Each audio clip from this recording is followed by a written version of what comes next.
कारंजा लाड येथील भव्यदिव्य राज्यस्तरीय पुरस्कार सन्मान सोहळ्यात अकोला येथील नामांकित महिलांचा सत्कार व सन्मान।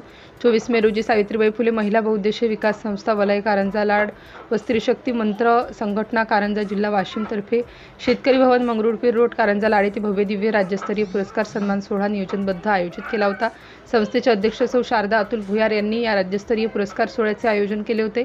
यामध्ये अकोला जिल्हा येथील नामांकित महिलांचा राज्यस्तरीय पुरस्कार देऊन सन्मान करण्यात आला। यामध्ये नेहमी महिलांसाठी वेगवेगळे उद्योग उभारणे, महिलांना उद्योगशील बनवणे यामध्ये अग्रेसर असलेल्या सौ नीता राजू मदनकार यांना नारीशक्ती समाजभूषण पुरस्काराने सन्मानित करण्यात आलं। तसेच गीता गजानन सूर्य यांना शाहू सेवा वर्ती पुरस्कार देऊन सन्मान करण्यात आला। सौ नयना इनामदार यांना संगीतरत्न पुरस्काराने सन्मानित करण्यात आलं, तर शारदा धानोरकर यांना महर्षी शाहू महाराज पुरस्काराने सन्मानित करण्यात आलं।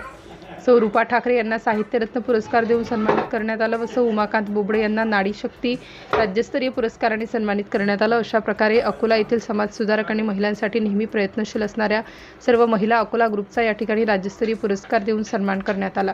सिटी इंडिया न्यूजसाठी सचिन साठे, वाशिम।